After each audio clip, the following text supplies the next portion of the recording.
Coco the Doll was an amazing, hardworking, beautiful, and proud transgender sex worker as well as rapper in Atlanta. She was known for her infectious spirit as well as her amazing music, and she was known as the cutthroat baddie to her clients, and we love that. Ashley Burton was a known hairstylist who also dabbled in OF, whose family recalls her to be a hardworking and lovable person who did everything and anything she put her mind to. These two were killed in a week's span in Atlanta. Coco the Doll is the 10th trans or gender non-conforming person. This violent death has been reported in 2023. She is the 6th Black trans woman, the 9th trans woman, the 8th trans woman of color, and the 9th trans person of color known to be a victim of violence in 2023. As of today, a trans person has been killed in the US every 11 days. Who's protecting our trans brothers and sisters?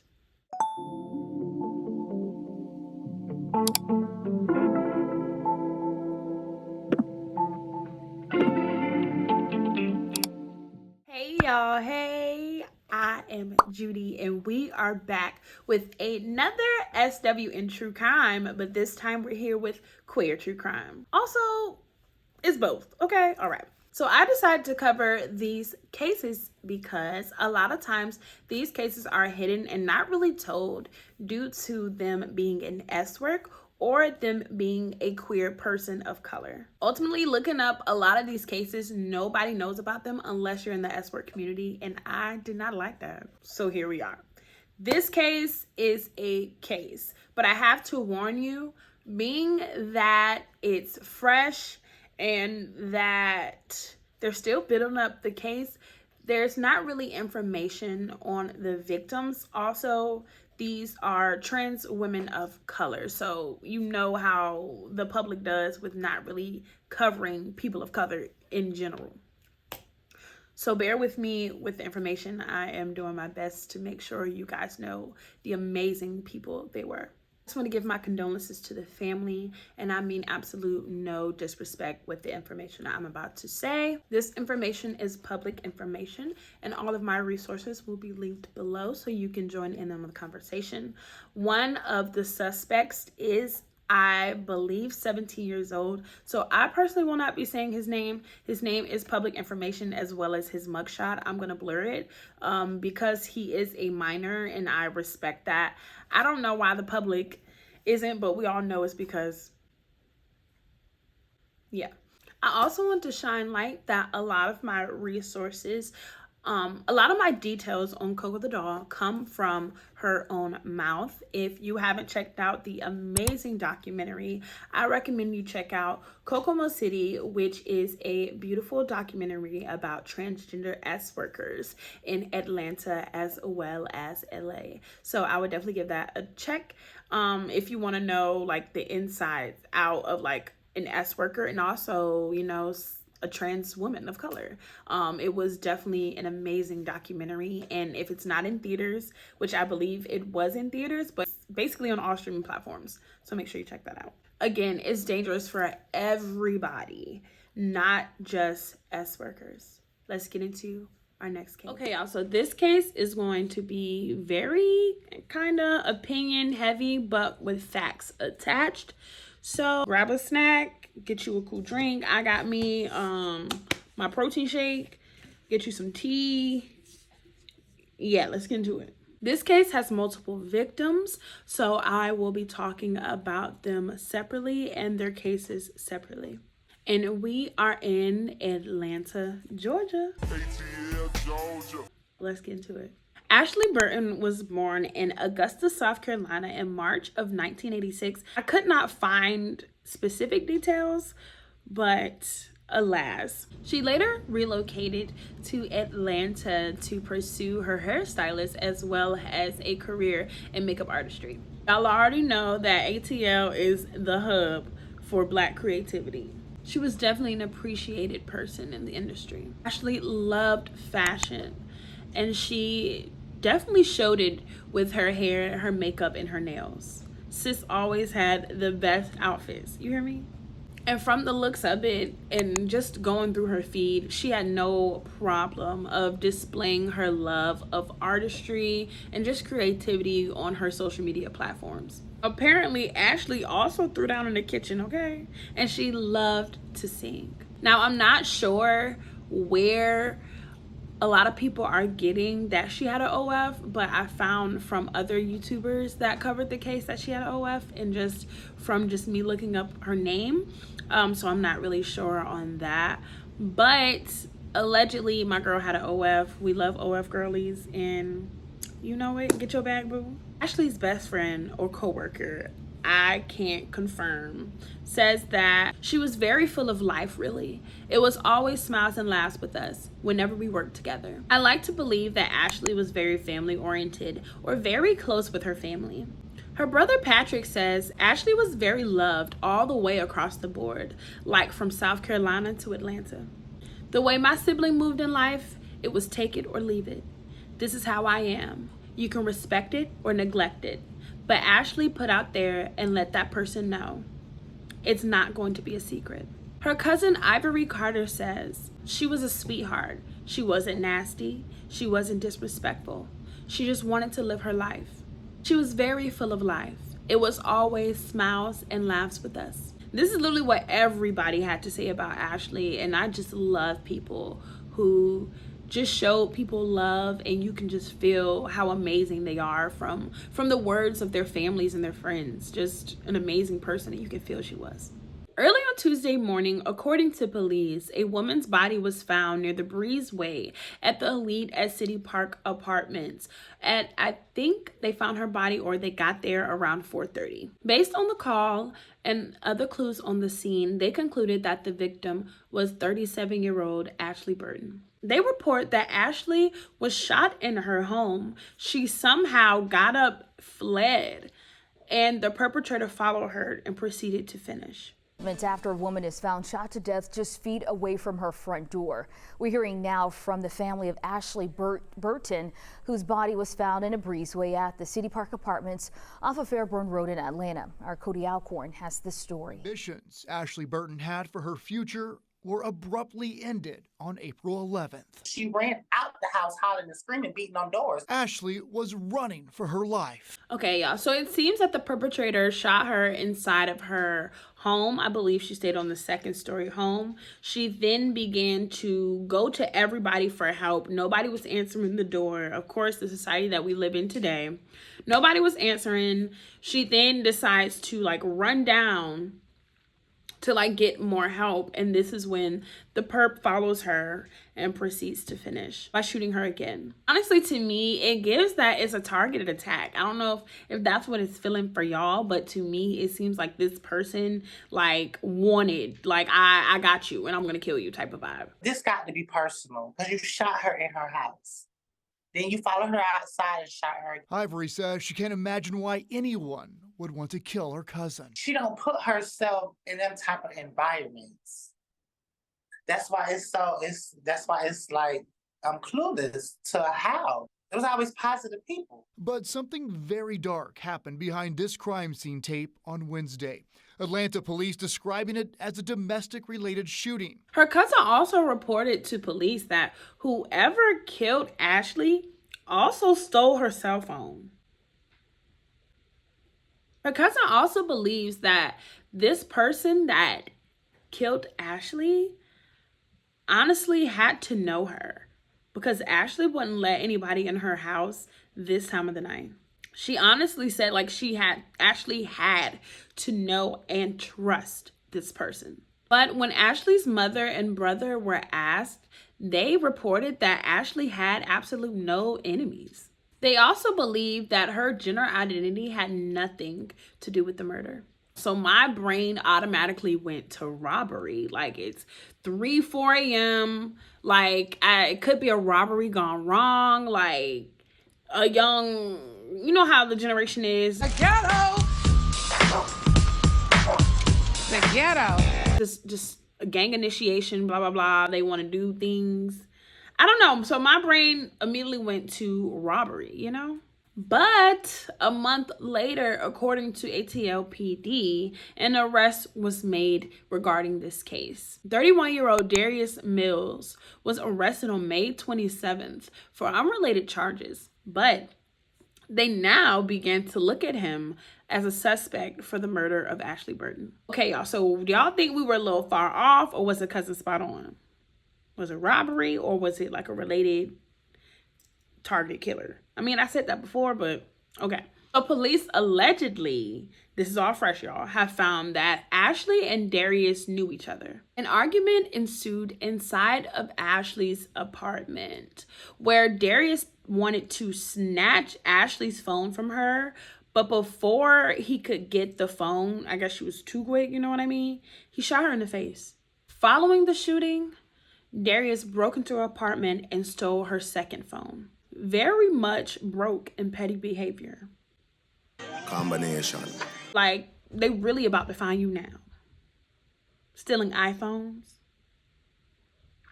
And for me, immediately, I feel like he probably broke into her house to make it seem like it was a breaking and entering, like a robbery gone wrong. Like he tried, emphasis on tried, to lead the police astray. You know what I mean? Police believe Darius stole both of the phones because they contained information that could identify him. Currently, police are trying to determine if Ashley's crime qualifies as a hate crime. Because if it is, hate crimes are a total, like, different charge can be attached, I believe, especially in Atlanta. Let me know if I'm incorrect. So, being that he probably stole the phones, it had me thinking, like, do y'all think she was dating him or possibly had matched with him or maybe, like, was supposed to link with him? What do y'all think? Because he was adamant on getting both of the phones. And he was trying to snatch the phone before he shot her. But I don't know. He don't look like my sis's type. I don't know my sis. Maybe that is her type.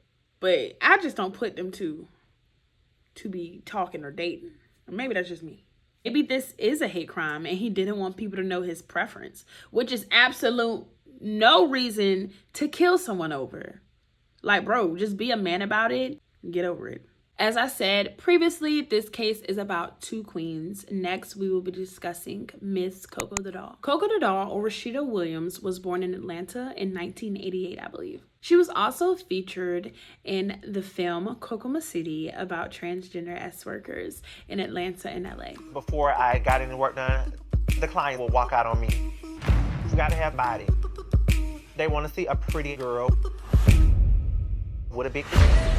So this is where I got majority of the information about her. She said coming out of high school in Atlanta, she didn't know how to read or write. She honestly said she didn't know how to do a lot of things and they still graduated her. And to be quite frank, I blame Bush, as do I do most things. She says S work honestly taught her how to do math, how to do a lot of things. She also states that she did S work for survival. To explain, Coco started doing S work to help put a roof over her mother and her sister's head in Atlanta. She stated that they were homeless. They had family members who would let them stay, but ultimately wouldn't let them stay long because of who Coco was. Her older sister was an example. Her sister's husband wasn't comfortable with Coco living there, even though Coco lived in the basement and never saw him. She stated in the documentary that her sister's boyfriend just did not like it and that's why they had to leave. People are just so weird. Like, why are you weird? Why are you this way? Why are you weird? Is a serious question. Why are you weird? Anywho, once Coco fully transitioned, her sister ultimately kicked Coco out of her house. And so her other sister and mother went with her because one band, one sound. They all moved together. From there, this is when Coco started doing S work full time. She stated it was to get them rooms in hotels and to honestly put food in their mouths. She said she learned as a teen on how to be an adult. She also stated that she could never truly date because it's just so hard to date when you do this for work. Like, her brain just connected it to work. And I definitely feel that. That's why it's best to take breaks. I always take breaks because it just feels like talking to people is, I need money first. She honestly stated, if you don't have anything for me, then I don't have anything for you. No, that's right. She also stated that she loves so hard, but ultimately she just can't be around her sisters. She said she can laugh and joke with them, but deep down inside, the past still hurts. She even said that she can't even be around her brother for too long. It's just a lot of the past memories. I'm not sure how many siblings Coco had. She never really stated, but I did find pictures of people together at her remembrance ceremony. And to me, just hearing her words in the documentary, it just sucks to know that people really don't appreciate you till you're gone. Because she really just, out of her own mouth, she just truly felt like her relationship with them just should have been better, and she just wished they didn't judge her on who she was.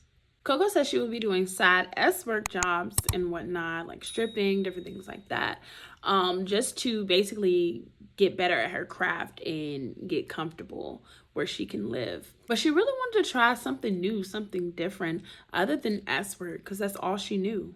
She also noted that she went to jail 3 times behind work, and she was not trying to go again.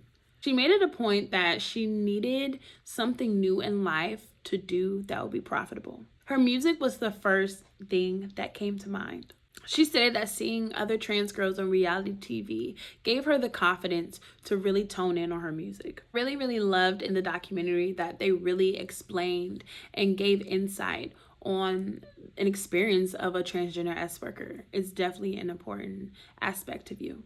For example, Coco said she only dealt with trades only for money because you had to be careful. Trades will kill you. If you didn't know, trades are straight men or portraying to be straight men, but honestly pay gay and transgender women for sex. It's scary to note that she repeatedly said that a lot of workers don't make it out of the game. She also mentioned that she almost got killed 2 or 3 times before. And I will never forget that she stated that all of her girlfriends from work were already gone. She said 1 was from HIV, 2 were killed from clients. 1 was charged with manslaughter because he told the judge that she tricked him. And her other homegirl who died in Decatur, who was killed by a client who ultimately just ended her life after coming in. Coco also noted that she was very skeptical and moved very carefully because she had her number out there and photos and honestly information that people could use to harm her, which led to her even toning down even more and pushing her music out. She strived for her music to get her out there. She wanted her voice to be heard. For the girlies that had no voice, she wanted to be their voice. Personally, her music are bops. And if you look through her feed, you can hear some of her music. She made sure to highlight her music. Big leaks, been him, big leaks, shit those, been kicking hoes, those, big leaks, big bricks, been selling big bricks, nothing for mine on the way to the next league, nothing for mine on the way to the next league. Her music was unfortunately an avenue Coco didn't get to really venture off and explore. Harris Doran, a producer from Kokomo City, says he was grief-stricken. To know Coco was to love Coco. She was the sweetest, kindest, and gentlest soul, he said. On Instagram, he said, Coco was working so hard to get out. She is brilliant in the film, and when you see it, you will fall in love with her, just as we all have. And he's definitely not lying.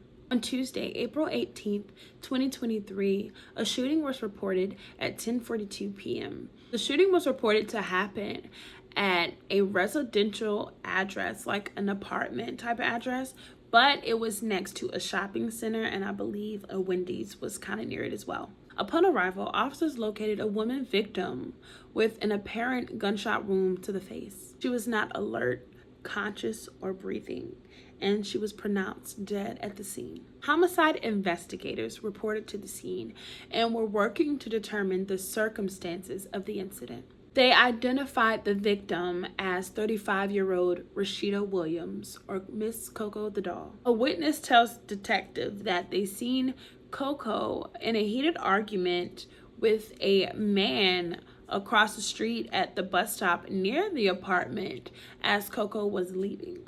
The woman tells them that this apparently happened right before the gunshots were fired. She literally lays it out that she saw Coco and a man arguing. Coco then leaves. She hears the gunshots. She turns back and she sees Coco lying in the road. The warrant stated that the witness ran for someone to call 911. It was also mentioned in the warrant that 2 males were seen fleeing from the scene seconds after the shots were rang. Several pictures circulated all over the news that were released by Atlanta Police Department. Apparently, they believe this person was connected to the murder. They were seen at a gas station, I believe it was a Chevron. I believe it matched the vehicle in like the surveillance footage, because y'all know cameras are literally everywhere. So I believe it just matched. Apparently, Coco was shot and killed just about like hundreds of feet from the gas station. And I believe their surveillance footage at that gas station could clearly pick up who could do it. So immediately they went to the gas station to go put the footage. This camera had extensive footage to the point it had everywhere around the surrounding area. Don't play on these cameras, okay? Not on my watch. Not on my watch. What was that movie on Netflix? Talking about the cats. Well, at the time, APD released these pictures that were all circulating all over. So right after they pulled the footage, they took that footage, clipped it, zoomed in, and they started circulating the images as I stated previously, asking all over Atlanta, have you seen this person? Do you know this person? If so, call this number, yada, yada, yada. So a week or so later, detectives get a call from a 17-year-old and his mother regarding the pictures. News, a mother is defending her teenage son. He's charged in the murder of a woman in Atlanta. His mom says her son did not pull the trigger. Coco Da Doll was found shot along Martin Luther King Jr. Now, Jernigan's mother is refuting many points in the investigation, saying they'd never heard of Coco until her son was accused of killing her. Cody Alcorn spoke with the mom and detectives who say their break in the case came from surveillance video that captured the deadly shooting. 17-year-old mom says they woke up on April 26th and saw her son's picture. So I'm gonna go down here and clear my name. Run on MLK Jr. Drive. The timestamp isn't shown, so we can't confirm the date and time, but there's no question it's Jernigan. He was coming from the train station to go home because he was with his girlfriend, and he stopped by the gas station. It's also stated that her phones were literally blowing up all day after the pictures were released. She told news articles that her son, that just turned 17, went along with her sister to turn himself in and to get more questions or clarification from the police. They never returned. She said they arrested her son immediately and charged him with murder on Wednesday, April 28th. Police have not said or did not say whether a statement was made in regards to the teenager's behalf. The warrant obtained states that the deadly shooting was captured on the Wendy's camera that was by the apartment complex. Hold on. The lead detective on the case stated in the warrant that they could clearly see someone with a white hoodie and an emblem on it shoot the victim and run off with slides on. The detectives stated they also have other footage from other businesses stating the same exact thing of this man with the white hoodie with the emblem on and slides, the same as the video in Chevron. It's the white hoodie and emblem on the front of it, along with a pair of slides we can't see in the pictures released. His murder warrant states ties him to a homicide about 500 feet from the gas station. My son don't have a gun at all. Jernigan is accused of shooting Coco Da Doll on April 18th. His murder warrant states at 9:50 p.m. Coco is seen on surveillance video near the pool area of the Peaks at MLK apartment complex. APD released this video showing the guy she met with just before she was killed. He told detectives he met Coco at the entrance of the complex where she asked to use a charger. Police say video shows Coco leaving the complex by herself, and then multiple shots are heard in the video. Turns out the shooting was caught on video by security cameras outside the Wendy's next door. Detectives say the shooter's clothing in the video matches the hoodie Jernigan's wearing inside the nearby Chevron, but his mom says there's no way her son killed someone. So these were the same photos that they saw and released to the public. The photos in Chevron, the gas station. Am I following? Okay. However, the warrant states that the suspect in custody, or the 17-year-old, was indeed the person in the video, but he tells police that he wasn't the shooter. The detective stated based on evidence, they had a judge to agree to sign on a murder warrant for the 17-year-old. My phone died, which is weird to me, but I don't know, because he said he didn't shoot, but he was in the vehicle. I mean, I know you get charged for murder if you're in the same vehicle, but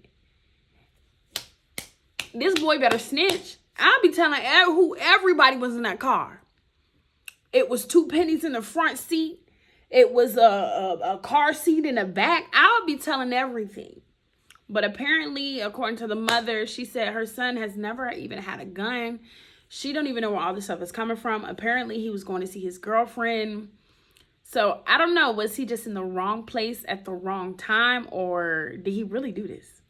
Anyway, he was arrested and he remains in jail with no bond. His mother is still saying and is not giving up that her son is not the person to kill. She didn't raise him to be that way. When asked would her son tell her if he would kill someone, Ashley stated, yes, my son would. He would never do anything to hurt anyone. I didn't raise him to harm someone. She also added, he didn't turn himself in for nothing. He went to clear his name.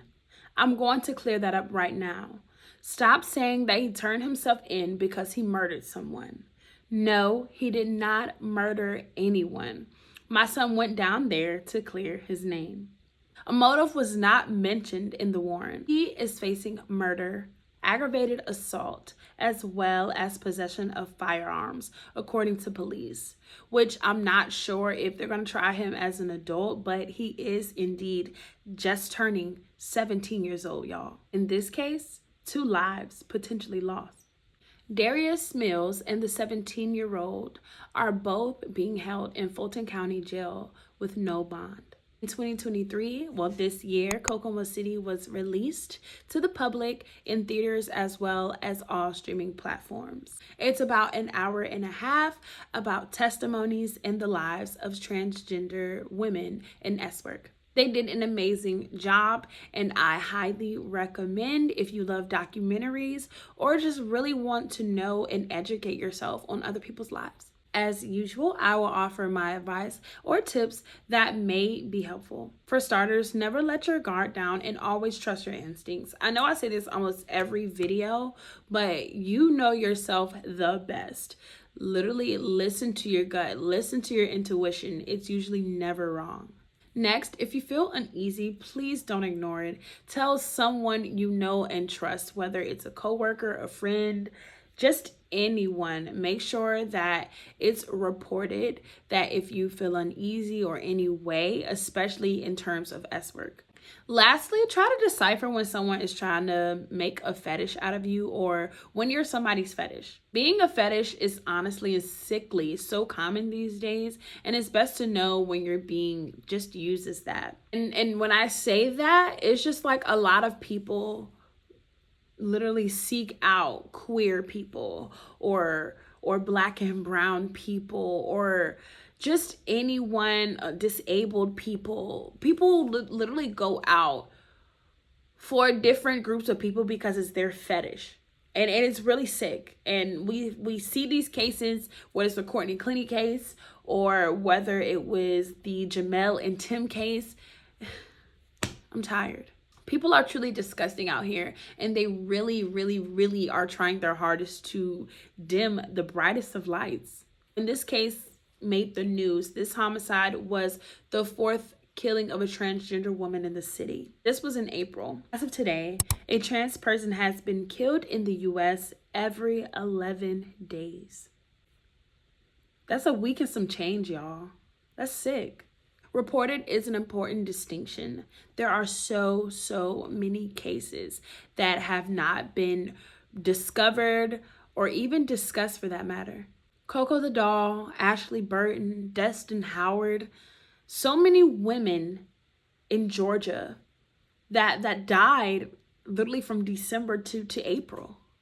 The department was also exploring that these 2 acts of violence were motivated by hate, but it added, in these cases, our investigators have not found any indication the victim was targeted for being transgender or a member of the LGBTQ+ community, and these cases do not appear to be random acts of violence. According to the Human Rights Campaign, of all trans men and women killed in 2022, 85% were people of color. In a report entitled An Epidemic of Violence 2022, the HRC found that 69% of victims of trans killings reported in the U.S. were Black, while 85% of victims identified as trans women. Researching this case, I barely found really information other than the very informative documentary, which I highly recommend. Crime in the LGBTQ+ community happens so often and frequently, and then when you add SWers on top of it, that number triples. These cases deserve the same amount of attention as the others. In terms of these cases, more is to come.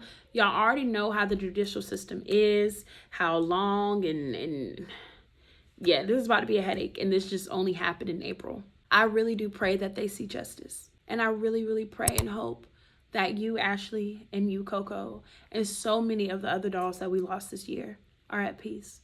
All right, thank y'all so much for hanging out with me with another SW and True Crime. Make sure you subscribe, comment how y'all feeling on this case. This case, honestly, I don't know. How y'all feeling? Let me know in the comments. 17-year-old though? What is going on? Anyway, I'll see y'all in the next case. See y'all later. Bye y'all.